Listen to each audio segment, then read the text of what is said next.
When my best friend's mom pressed closer on the dance floor, her lips near my ear, and whispered, "Don't let go just yet," I forgot how to breathe. But that came later. My name is Sean. I am 24, and I live in a small one-bedroom apartment in Eugene, Oregon. It is just big enough for a sagging couch, a cheap desk, and a coffee maker that probably hates me. I work IT for a small marketing firm. I fix servers, fight with software bugs, and answer panicked emails from people who think turning it off and on is advanced magic. It pays the rent. It keeps my days full. It does not make my heart race. I am not the center of any room. At parties, I am the guy near the wall with a drink, checking my phone, pretending to read something important. I like quiet things. Games, tech forums, late-night YouTube rabbit holes. I have dated, but every time it gets serious, my words evaporate. So people leave. They say I am distant, locked up. They are not wrong. Jason is the opposite of me. He has been my friend since college. Loud, easy, the guy who could walk into a room and walk out with 5 new contacts and 3 new stories. We did group projects together, study sessions, late-night pizza runs. He talked. I listened. Somehow it worked. When his wedding invitation came, I almost did not go. 100 people, loud music, forced smiles. It sounded like my personal final boss. But he was my friend, and bailing felt wrong. So I pulled on a navy blazer, found a tie from graduation, and drove to a small event hall on the edge of Eugene. The sky was starting to turn gold. The parking lot was full. I sat in my car for a minute, hands on the steering wheel, and told myself to just get through a few hours. Inside, the place looked like a movie set. Fairy lights strung across the ceiling, tables covered in white linen, centerpieces with white roses and tiny candles. People in suits and dresses moved around like they had done this 100 times.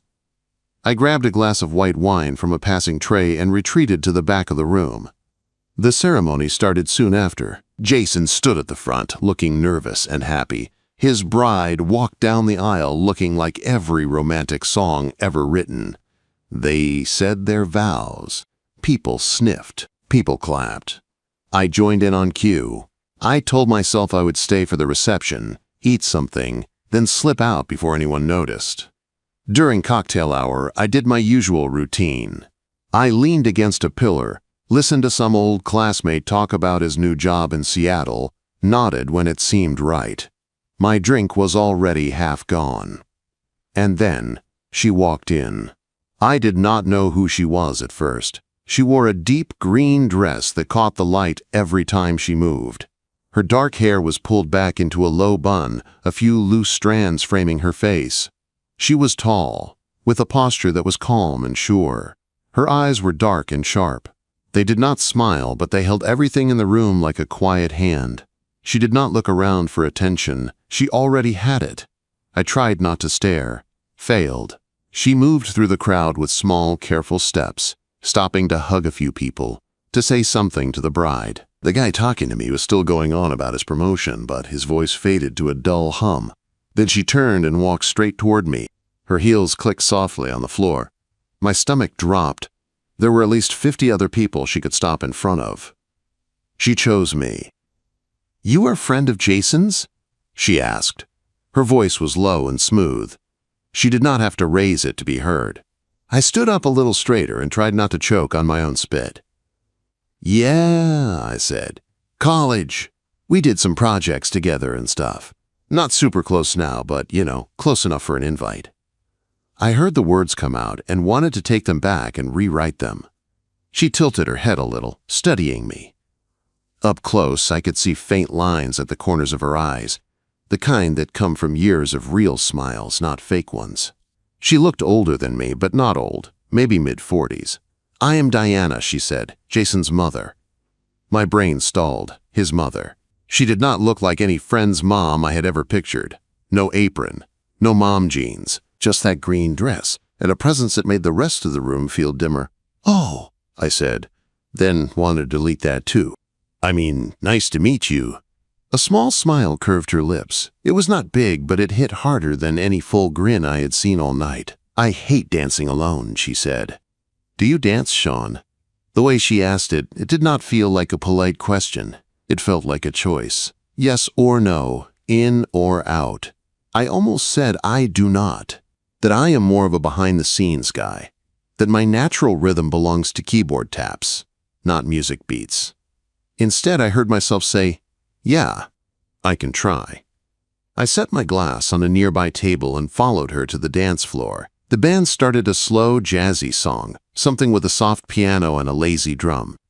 Other couples moved out with us, but somehow the space around her stayed clear, like people knew better than to crowd Jason's mother. She turned to face me. One of her hands rested lightly on my shoulder. The other lifted my hand and placed it at her waist. Her fingers were cool against my skin. "Just follow my lead," she said. I nodded, my heart pounding louder than the music. At first, I was sure I looked like an idiot. I kept my eyes on her shoulder to avoid staring at her face, tried not to step on her shoes, tried to remember when to move left or right. But she guided me with small movements, a little pressure here, a shift there.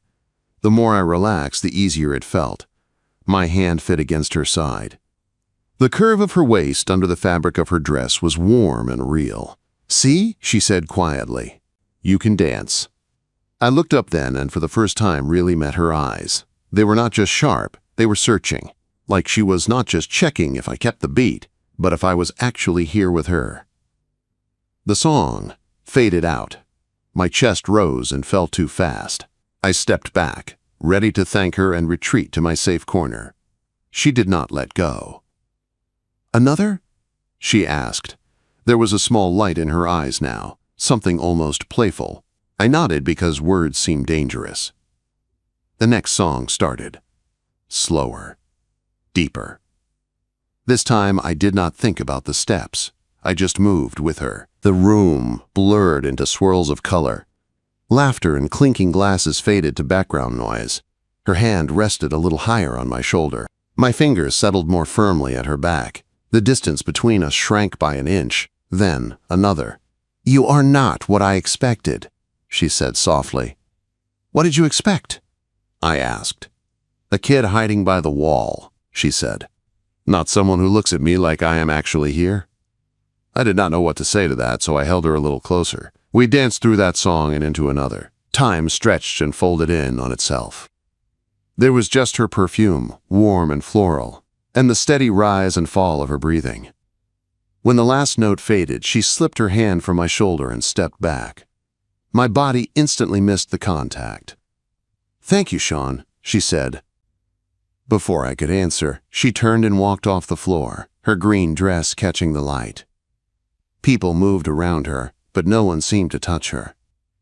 I stood alone in the middle of the dance floor, my heart still racing, my palms still tingling from where it had rested on her waist. I could have let it end there, a strange, charged moment with my best friend's mother, filed away as some weird wedding memory. Instead, I watched her disappear through a side door that led out to the garden.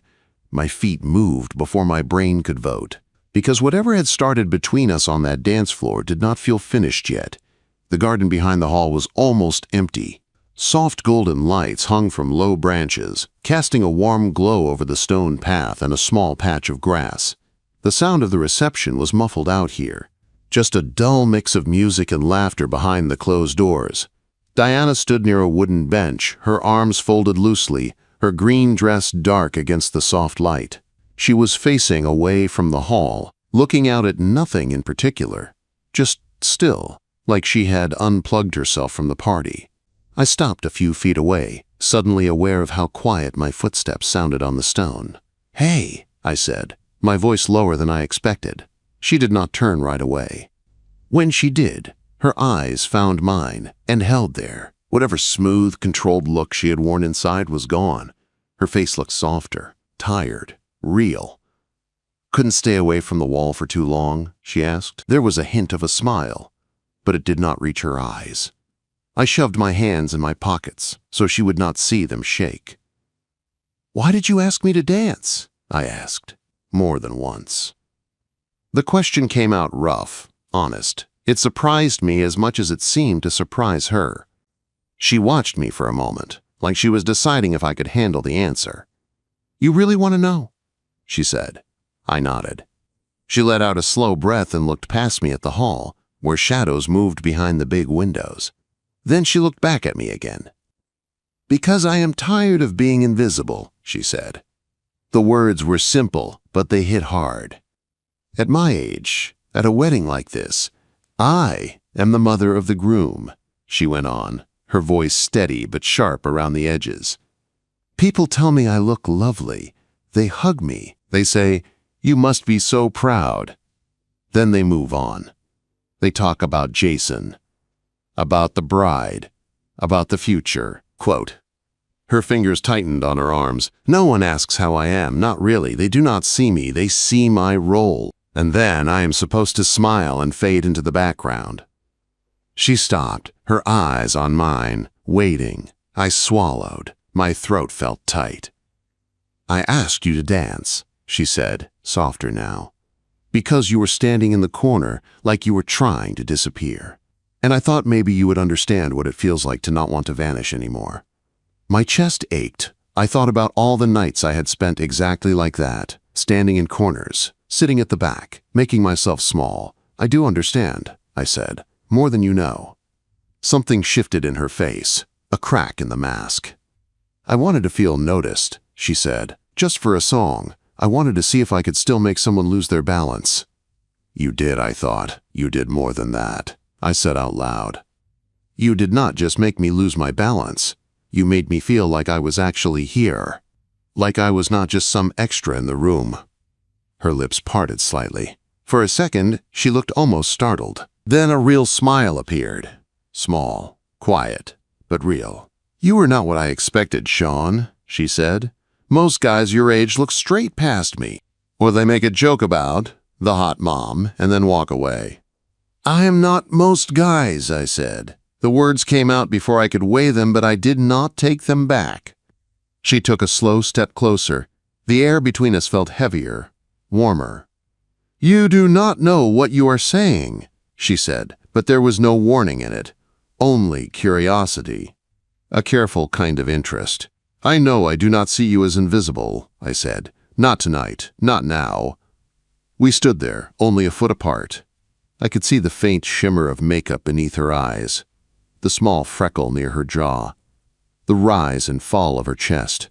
The music from the hall shifted to something slower, a familiar piano line floating through the open door. She glanced back once, then looked at me again. "I should go back inside," she said. "Yeah," I said, "you probably should." She did not move. For a few long seconds, we just stood in the glow of the lights, staring at each other. My heart beat so hard it felt like it might break my ribs. I wanted to reach for her. I wanted to turn around and run. Both urges battled in my chest. Finally, she straightened a little, like she was putting the armor back on. "Come back in with me," she said. "One more dance. Then you can go back to your corner if you want." I almost laughed. I did not. "Okay," I said. One more. Inside, the hall was dimmer now, the fairy lights doing most of the work. The band had started a slow song, something old and smooth that people swayed to more than danced. She led the way to the floor again, and people stepped back without being asked. Jason was at the bar, laughing with his friends, not looking in our direction. Diana turned to me, closer than before.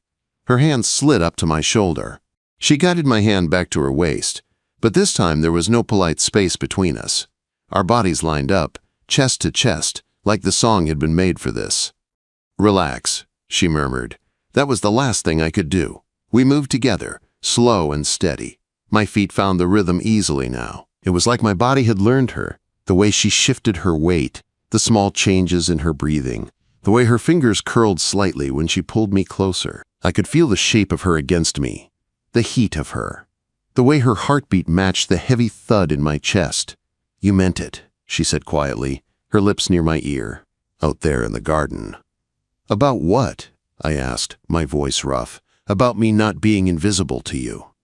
"Yes," I said. "I meant it." She leaned back just enough to look me in the eyes. Whatever she saw there made something in her soften. Her hand left my shoulder and slid up the back of my neck, fingers brushing the hair there. My breath caught. Every nerve in my body lit up. "Be careful, Sean," she said. "You are making my heart do things it has not done in a long time."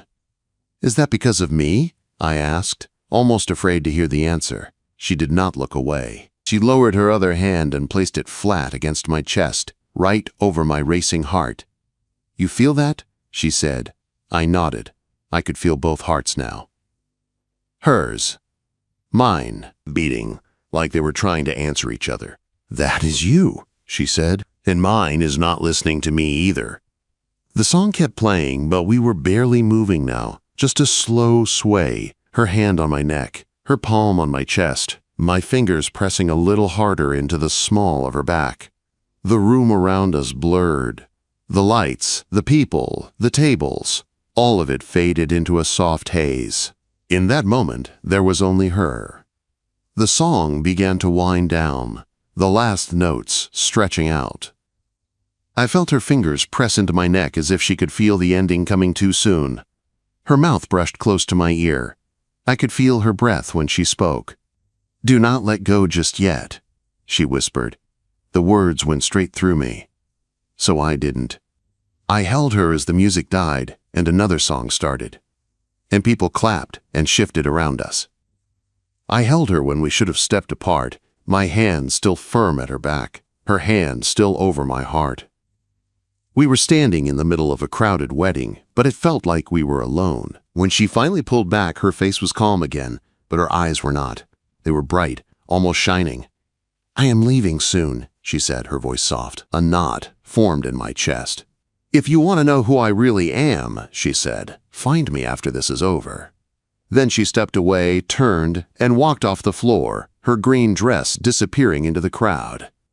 I stayed where I was, rooted to the spot, my chest still buzzing where her hand had been.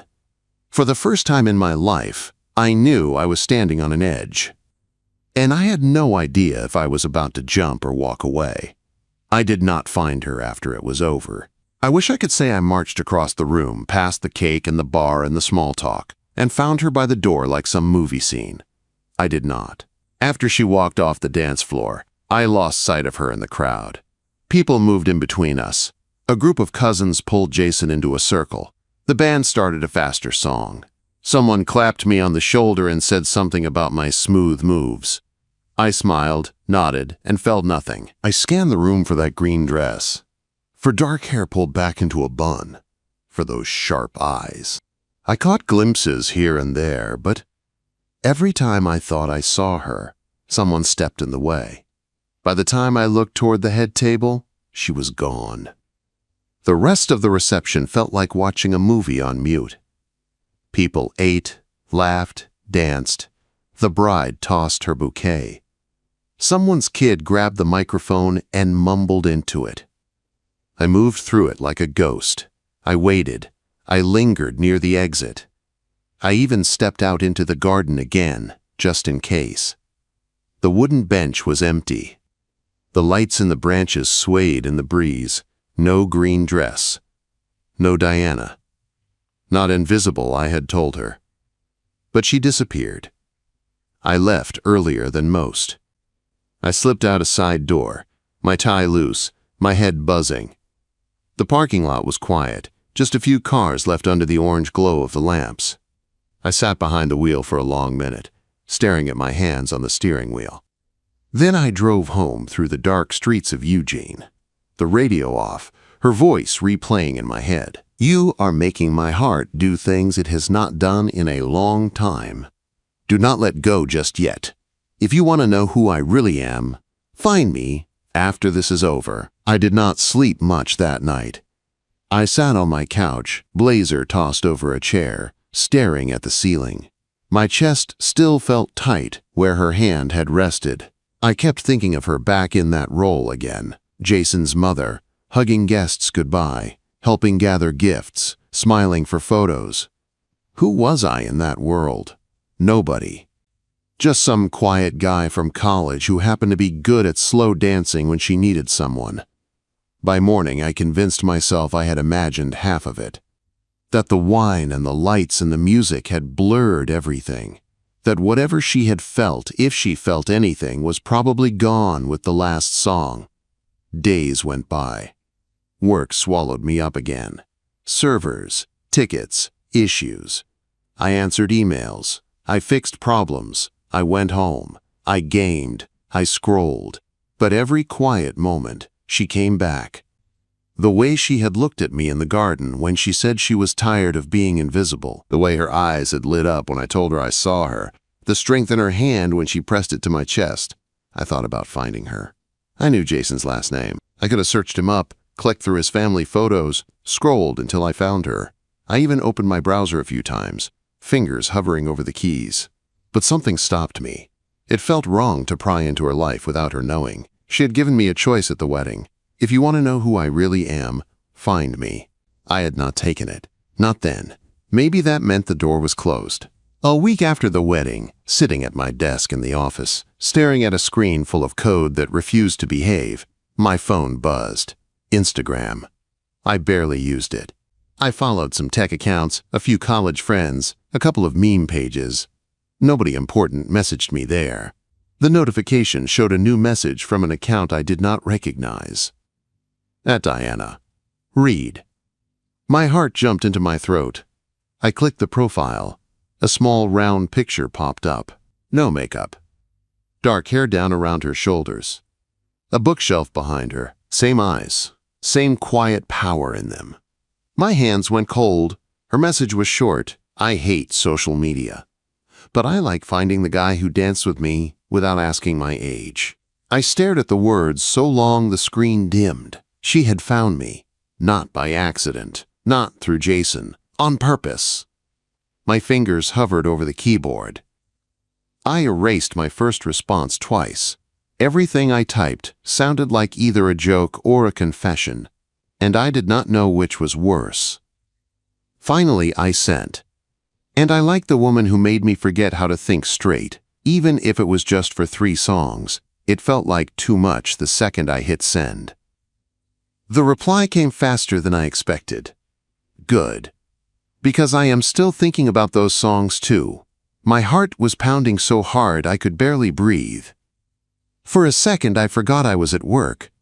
The office noise faded, the sound of keyboards, phones, printers, it all slipped away. We started talking. At first, it was small things. Safe things. She asked about my job. I told her about servers and clients who think the internet is broken, is a precise error message. I asked about her work. She told me she did media consulting, strategy, campaigns, helping people say the right thing the right way. Little pieces of a life I had never bothered to imagine. We did not mention the wedding directly. No talk of the hall, the garden, the dance floor. But it was there in every message, some small echo behind the words. At night, lying in bed in the dark, I would reread our chats. The way she teased me about my coffee addiction. The way she said my quiet was not a flaw, just a different kind of loud. Once, she wrote, "You think too much. I can feel it in every word." I answered, "You see too much. I can feel it in every message." She sent a laughing emoji then. Maybe that is why we did not scare each other away. Days turned into a week. Then 2. The more we talked, the less the age gap felt like some giant wall in my head. She was still Jason's mom. She was still 20 years older than me. That did not go away. But she was also just Diana, someone who got tired, who read late at night, who listened to old songs because they reminded her of the parts of herself she had lost. One Wednesday evening, when the sky outside my window was turning pink and my laptop screen blurred from too many hours, another message came. There is a bookstore downtown. The quiet page. I will be there Saturday at 3 p.m. If you are free, come find me. If not, no hard feelings. We had good dances. I read it 3 times. It was the same offer she had given me at the wedding, but cleaner, brighter. No music, no alcohol, no excuse. Just a real place, in the middle of the day, in our town. I could pretend I did not see it. I could ignore it and blame work, or nerves, or age, or anything else. But as I sat there, the glow of my monitor reflecting off the window, I remembered the way her voice had cracked when she said she was tired of being invisible. I remembered the way she had whispered, "Do not let go just yet." I realized that if I stayed home Saturday, if I let her sit in that bookstore thinking I had chosen to forget, I would become one more person who looked away when she reached out. And I was so tired of looking away. I typed back, fingers shaking, "I will be there." She answered with only 2 words, "Good, Sean." For the first time in a long time, my weekend was not just days to fill. It was an hour in a small bookstore with a woman who had already pulled me out of myself once. And I had no idea what would happen when we were alone again, this time with no wedding to hide behind. The quiet Paige sat on the corner of a side street downtown, tucked between a bakery and a bike shop. I had driven past it before, never really seeing it. Saturday at 2:58, I stood on the sidewalk staring at the front window like it might stare back. Through the glass, I could see shelves packed tight with books, a small counter, a chalkboard sign with the words "used," "loved," "waiting." Soft jazz drifted out when someone opened the door. My palms were sweaty. I checked my phone. No new messages. No last-minute change of plans. She had given me a time and a place. The rest was up to me. So I went in. The bell over the door rang. The smell of old pages and coffee wrapped around me. A few people wandered the aisles, heads bent over spines. A barista wiped the counter near a tiny espresso machine in the back. And there she was. Diana sat at a small table near the window, a paperback open in front of her, a mug of black coffee in her hand. No green dress this time. She wore a white button-up shirt, sleeves rolled to her elbows, and dark jeans. Her hair was pulled back into a loose ponytail. She looked softer, realer, still very much herself. She looked up as the bell rang, and when she saw me, something in her face eased. Her lips curved into a slow, real smile. "Sean," she said. "You came." "Yeah," I said, walking over, trying not to trip over my own feet. "I spent all week staring at screens. Books sounded like a good upgrade." She huffed out a quiet laugh and nodded to the chair across from her. "Sit," she said. "You will make the other customers nervous if you keep hovering." I sat. My heart did not get the message about calming down. There was a half-second of silence, and then the tension slipped away like someone had untied a knot. We started talking. At first it was simple. Work, the weather, the coffee, which she declared acceptable but not great. I told her about a server crash the day before. She told me about a client who wanted a natural media presence but also wanted everything controlled. Her voice was lighter than it had been at the wedding. No strain around the edges. When she laughed, it reached her eyes. After a while, the talk drifted past small things. She told me about her divorce 5 years ago. No big scandal, just slow distance, and then an ending that felt both sudden and overdue. She talked about raising Jason mostly on her own, about moving for his schools, his chances, his starting job in Portland. "I made a lot of choices for other people," she said, tracing the rim of her mug with one finger. "For my son, for my husband, for stability." It felt right at the time. It probably was right, but somewhere in all that I put myself on mute. I listened, really listened. Every word sounded like a piece of the woman who had stood in the garden and said she was tired of being invisible. "Do you regret it?" I asked. She thought about it. "I do not regret being his mother," she said. "I do not regret being there when he needed me. But I regret letting that be the only thing I was. I regret not fighting harder to keep the rest of me alive." She looked up at me, eyes steady. "The wedding made that very clear," she said. Everyone looked at me and saw the same thing. Jason's mom. Proud. Strong. Done. Then you looked at me like you had never decided who I was supposed to be. You just saw me. My face got hot. I stared at my hands. "I did," I said. "I do." Her gaze softened. "What about you?" she asked. What are you besides servers and games and disappearing at weddings? The question sat between us. I could have shrugged it off. Made a joke. That was safer. But she had gone first. She had handed me her truth. It felt wrong to pretend. I wanted to write once, I said. Stories, not code. I even started some in college. Then life happened. Rent, jobs, safe choices. I told myself it was just for a while. Then a while kept going. I let out a breath. I keep people at arm's length, I said. It feels easier until it doesn't. Then you wake up and realize there's no one who really knows you. You become your job, your screen, your apartment. Her eyes stayed on my face the whole time, like nothing I said surprised her. Just like you were more than a mother, I said. I was more than the quiet guy in the corner. I just forgot. Until that dance. Her jaw tightened for a second like she was holding on to something. Then she smiled again, small and real. You were trouble from the first step, she said. We both laughed, and it broke the weight of the moment. Time moved strangely. The bookstore emptied out, little by little. The barista started stacking chairs near the back. The light outside shifted from bright to soft. At some point, Diana picked up her book and slid it across the table to me. A collection of poems, the cover worn, pages soft. Keep this, she said. I frowned, picking it up. It is your book, I said. She nodded toward it. I know. I also know you need a reason to find me again, and bringing that back is as good as any. There was that little spark again in her eyes. That edge between tease and test. I thumbed the pages and saw a small, sticky note marking one poem. There was a line underlined in blue ink. I want to feel my heart again, even if it breaks. I looked up. She watched me, not smiling now, but open. This is how you feel? I asked. It is how I felt, she said. On that dock, on that dance floor, less so now.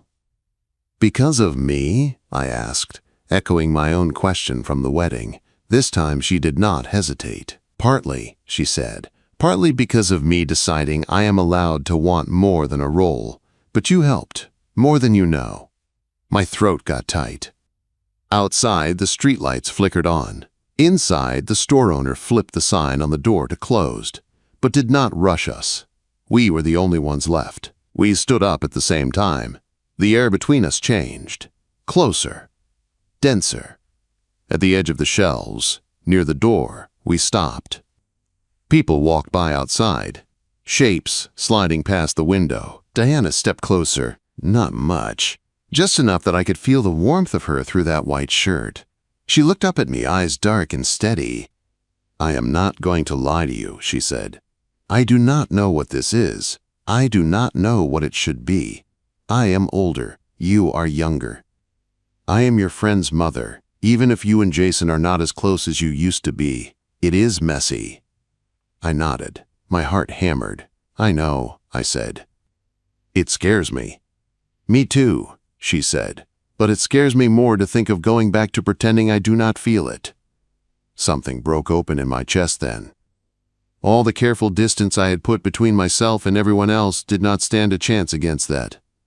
I took a small step, closing the last bit of space. I could smell her perfume, faint and familiar. My hand trembled as I reached up and brushed a loose strand of hair away from her cheek. Sean, she said, my name a warning and a welcome at the same time. If you want me to stop, I said, tell me. She held my gaze for a long second. Then she shook her head, just once. Do not let go just yet, she said, the same words as the wedding, only softer, fully awake. So I did not. I slid my hand around the back of her neck, gentle, giving her time to pull away. She did not. She leaned in, and I met her halfway. Our lips touched. Not cinematic, not perfect, just real, warm, careful. The kiss was slow. No rush, no grabbing, just a deep, steady joining, like the slow steps of that first dance. My free hand found her waist. Her fingers curled into the back of my shirt. All the static in my head went quiet. When we finally parted, we stayed close, foreheads almost touching, breaths mingling. She opened her eyes first. "Now you definitely cannot forget me," she said, voice low and a little unsteady.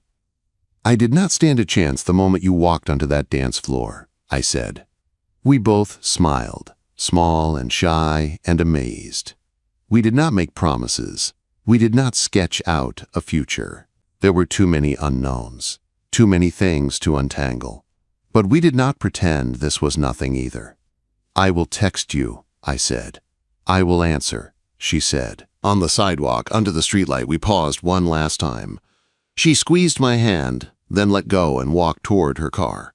I watched her go, that same mix of fear and pull vibrating through me. On the ride home, the city lights blurred past, and for once, I did not feel like a background extra in my own life. I felt like someone in the middle of a story that was just starting. Back in my apartment, I set her book on my desk, the sticky notes still marking that poem. I touched the page with the underlined line and smiled. I did not know where this would go. Maybe we would find a way to fit into each other's lives. Maybe circumstances would pull us apart. Maybe it would be complicated. It already was. But one thing was clear. At a wedding, where we were both supposed to blend into the edges of other people's happiness, we saw each other. On a dance floor, in a garden, in a small bookstore in Eugene, we refused to look away. And whatever came next, I knew this. She was not invisible to me. And for the first time in a long time, I did not feel invisible either.